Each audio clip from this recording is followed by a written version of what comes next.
Back to the Hercules Welding YouTube channel. As you can see behind me, we've got our next project.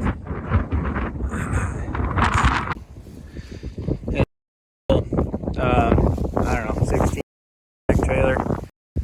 Guy brought it to. It was he bought wrecked accident. As you can see, something's not right there.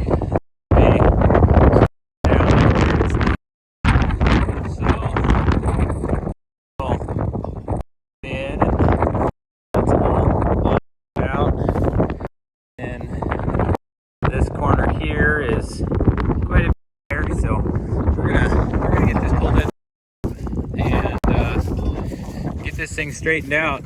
So I think we're gonna try and stand back here. You can even see it more, that sloped like that. So when I put the concrete in the shop floor, I got some I-beams welded in the concrete, so we're gonna jack the corner up and put a piece of square tubing down. We're going to jack that up, put a square tubing down, and then we're going to weld the lift and eye beam and put a chain come along from that corner, pull it down, and the same thing over here, get this thing kind of back to where it needs.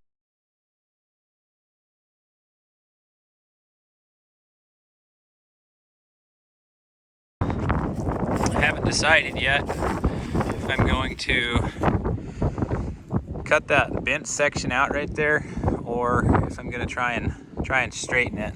I haven't completely.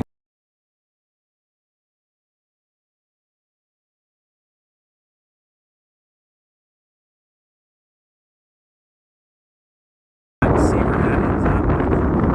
Yeah, let's get into it.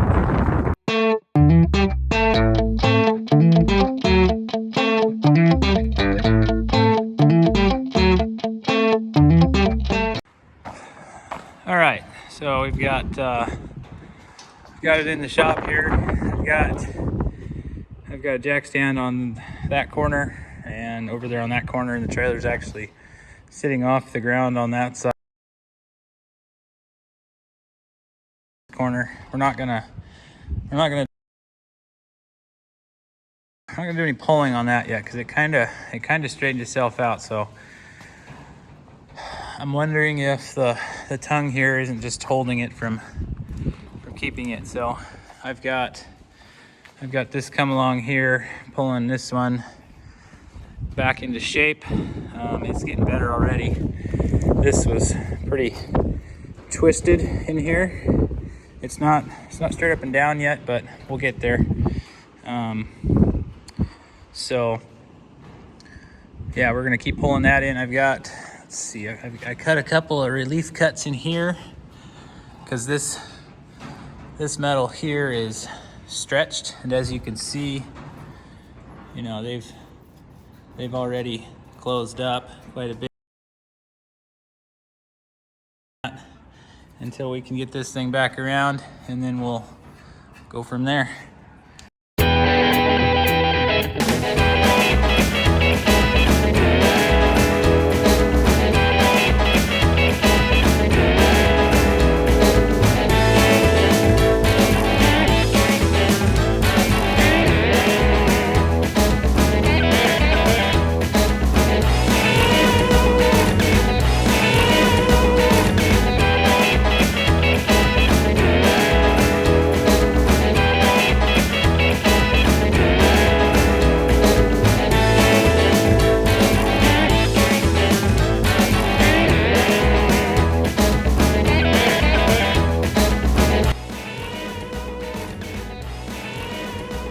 All right, so we got this thing looking a little bit better here.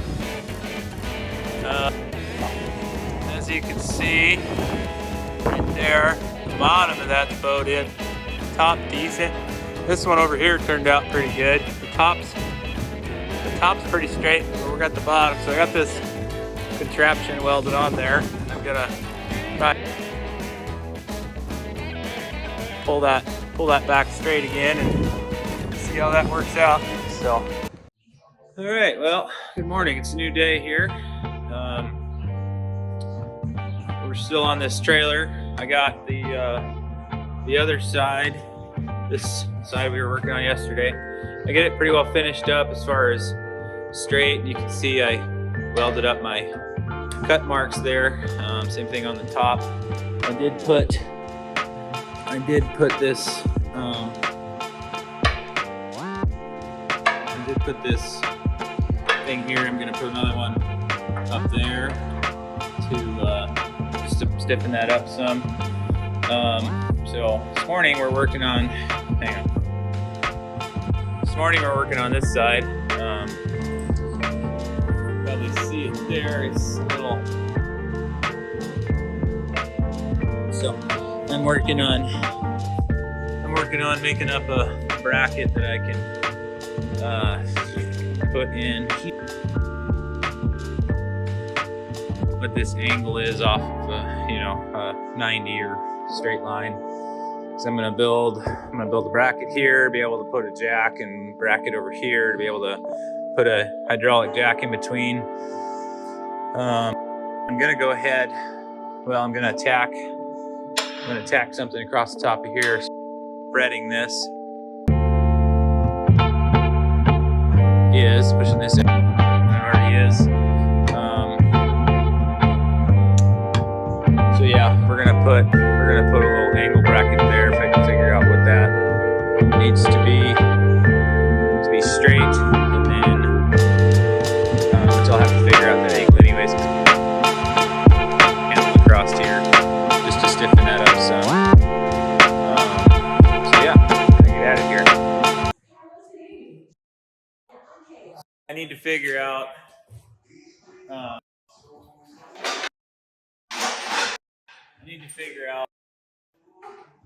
this angle from here to here is, because I need to put a straight across that tongue.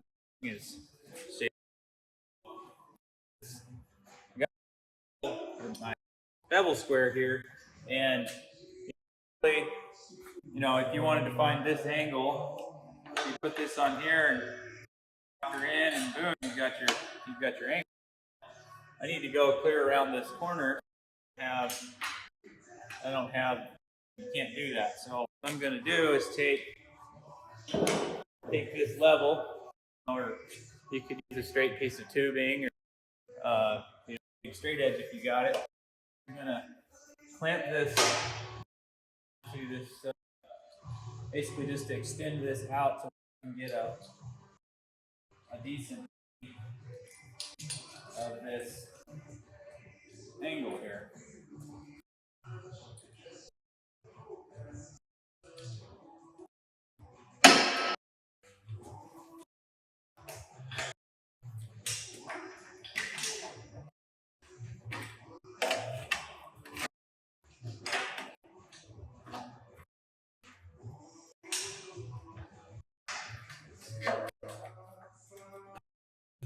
And you want to be straight in line, because if you go up or down, change your angle.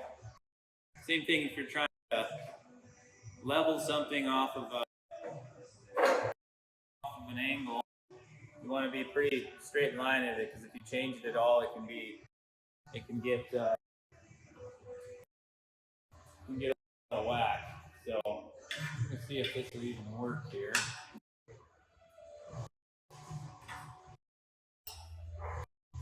Once I just go, you can slide this. You guys know how that will work.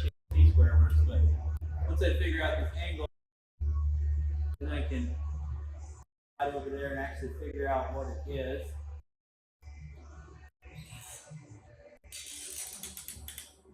So just like that, and you could do the math.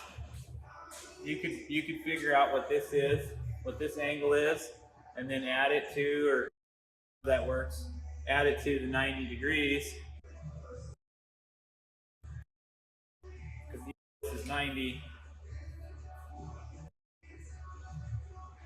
but this is going to be past 90, so you have to add it to the 90 to well, actually, you could probably subtract it because this is got 90, and then you've got geometry. Um, but this is just faster, and it's 9 o'clock, and I haven't finished my coffee yet, so I don't. So we're gonna get this angle figured out, and then we're gonna cut those blocks.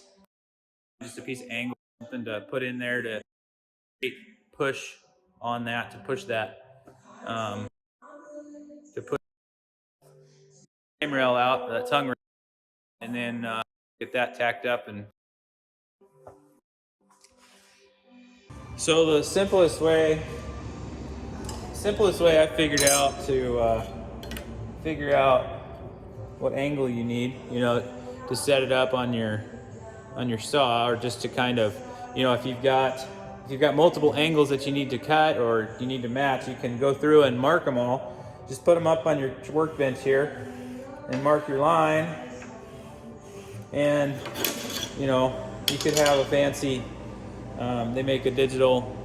I've got one over there, but one of these $10, $8, whatever they are, squares at the hardware store, and you can see it's a 32-degree angle. So, and if you had multiple angles, you come up here and go 32, and then say you had you're gonna have a 10-degree, and so actually that was 28. That's actually 28. This is a 10, but then you can get your measurements for all those and go through, and you're not walking back and forth and making a bunch of trips, just trying to be a little more efficient. But anyways, that's how I figure out angle. If you need to be like really precise, you can get out your digital angle finder, or even a manual one, and actually figure out, because it could probably be 28 and a half, or 28, 29 maybe, but it'll get us close enough. And for general fabrication, you can be a couple of degrees off in a short span and still be able to weld it up, and it's going to be fine. So I was just kind of showing that, and just to kind of have a reference point, so that way if I drop this, I like to get my angle, and I like to walk up to something. It doesn't have to be a table. You can walk up, if you're on a job site, you can walk up to a board. You can carry your board around, mark that on there. That way you've got something to reference, and you don't have to spend the time to go back and figure out your angle again. If you drop this, if I'm leaning over, oh, I bumped it, now it's not right. Well, this way you can come back, set it up here, line it up,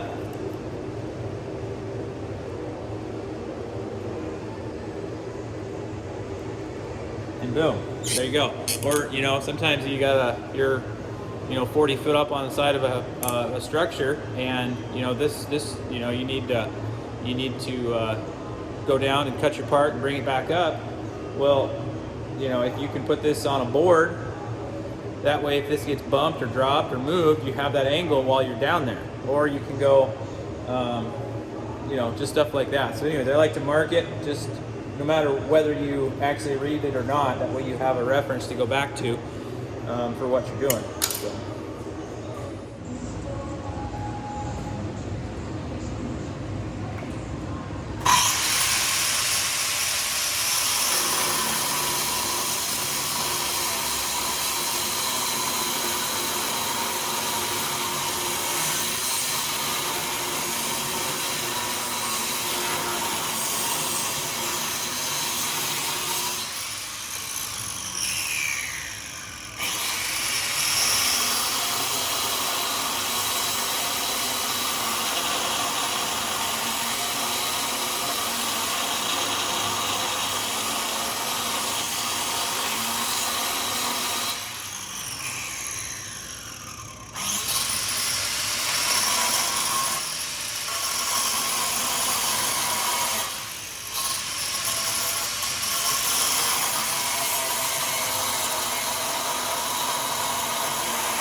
All right, so this contraption that I had up here did not end up working. The jack flew out of there. And, so I got this board over to the corner, and then this is working. So now I've got this tacked in here because I've got, as you can see, I've got this side pushed out to where it's straight up and down again. So we're gonna put this brace in here and then weld it solid, pretty good, just to hold it, and then both sides, and then we're gonna try and figure out a way to go and push this side back. I think the biggest problem was that all this got stretched, all this metal got stretched, and so we're binding up in here. So it was, well, so yesterday I had some camera troubles. Ran out of space on my phone, but we got that cleared out this morning. So I went ahead and finished this guy up.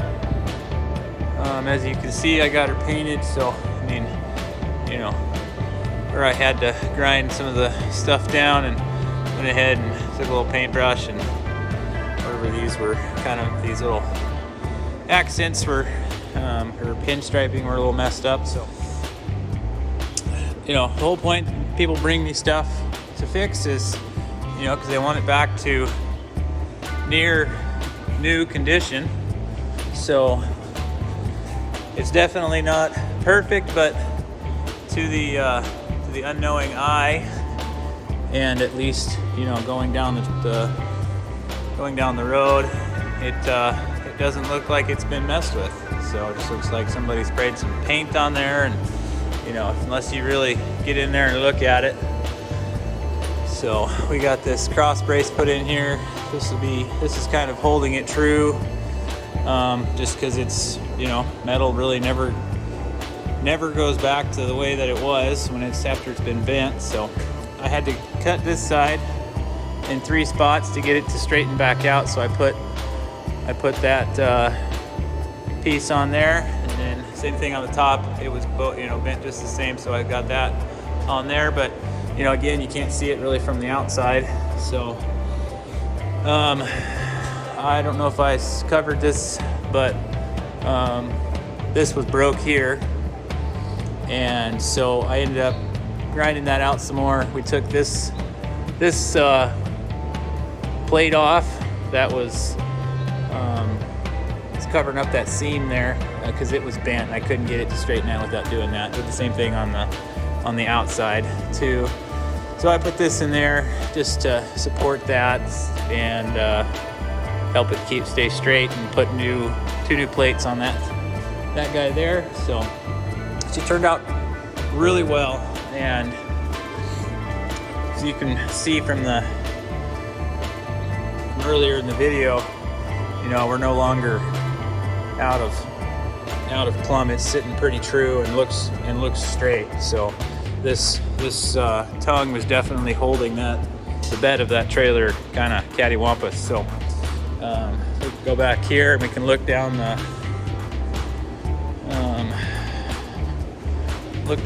trailer, and as you can see, that neck is nice and straight up and down. Before it was kicked off like this, and it was twisted. So yeah, it turned out good. Well, thank you guys for watching, and we will catch you on the next video. Hit that like and subscribe button, and we got a lot more content coming.